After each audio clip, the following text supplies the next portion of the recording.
All right, so Celtics swingman Derrick White Yeah. is going to miss Game 2 tonight.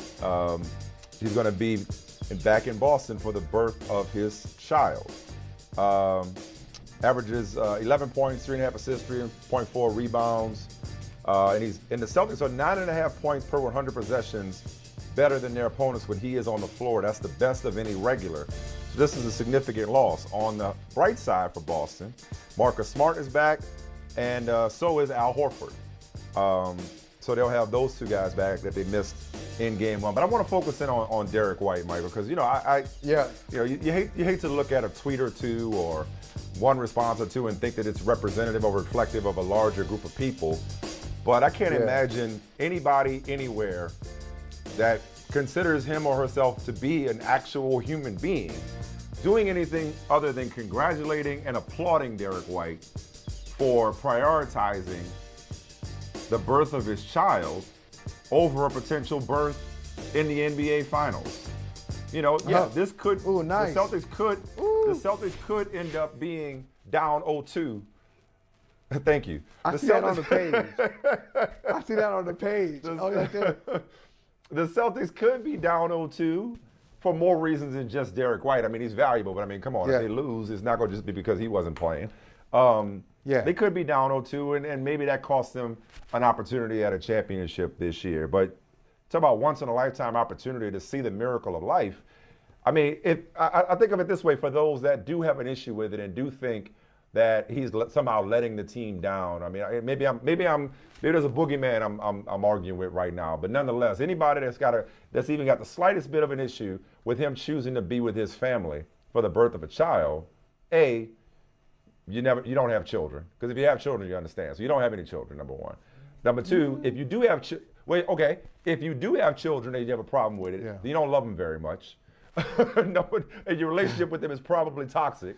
Okay. And number three, but in all seriousness, it's like if somebody close to him had died, and I do think about Isaiah Thomas performing brilliantly through the death of his sister a few years ago. His sister, we've seen people fight through grief.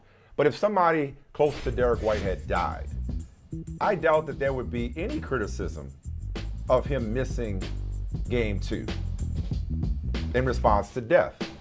What's wrong with him missing Game 2 to celebrate life? And to be alongside his wife. You and I both know that there is no experience quite like it. You were a little braver than I am in terms of like taking in the whole picture. I was advised there are certain things you cannot unsee. So I just decided to kind of stay above the neck. Props to you. But there is absolutely, you don't get any of these. Did you really? I caught the kids. Like this. The middle one I did. The middle one I actually did. He was in the air. He was up there. Oh, I got it. But no, you know what I'm saying? Great. You don't get any of these. You don't get any of these moments back. None of them. Bruh. None of them back when it comes to the opportunity to see your child come into the world. So congratulations to him. And Hannah is his wife, or his partner. Go ahead. All right. Well, listen, man. You said, you don't want to argue with, a tweet or two, or argue with people who are out there. You're not arguing against boogeymen. You said you're not necessarily arguing against boogie persons. You're arguing against a principality. You're arguing against the spirit, because there is a spirit out there. And I was going to say it's generational, but it's not generational. It's just like certain, and it's mostly men. From my experience, it's mostly men who think this way, and they used to think this way. A lot of them in a certain era. Hey, just tell me when the baby's here. Bill Parcells said that in one interview with his wife sitting right next to him. Hey, I don't want to hear anything. Just show me the baby. And there are certain guys who came up that way. Now, fortunately, this is where I say I'm so glad. I thank God. I truly do. I thank God that I wasn't around my father, because that maybe I would have been a little twisted on the way to raise children. I didn't have that. I didn't have that bias. I always thought, okay, I want to be involved. But I did see some men who weren't involved. And that was normal for their era. They sat there in the waiting room. A nurse came out and told them, or a doctor came out and told them, hey, your son is here, your daughter is here. They hand out cigars. Yeah. And then once they get home, oh, hey, I'm going back to work. And let my wife, let my girlfriend take care of it. I'm not changing any diapers.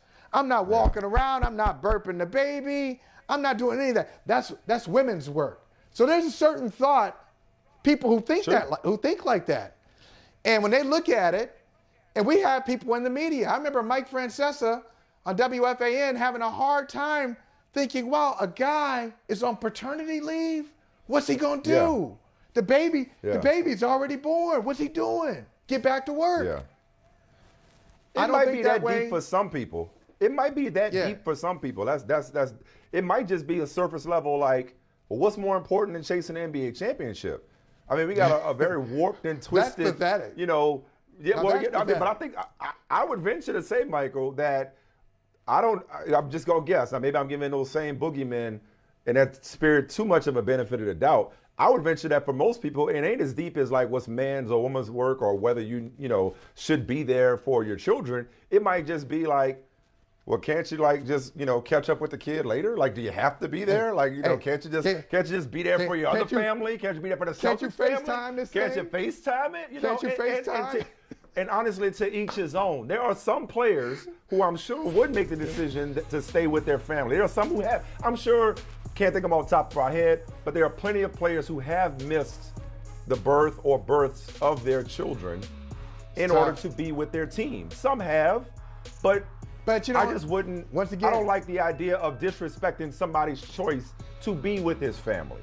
You ain't got to agree with it, but don't sit there and criticize it. Or not. I was gonna say either way. So if you're one of those people, if you're one of those people who says, hey, my wife, we know it's coming, but, sorry, we got game 2. We need to pick this thing up. I got to be there. All right, if that's the way you want to do it, I'm not going to say, how dare you? I won't say that. I wouldn't do it.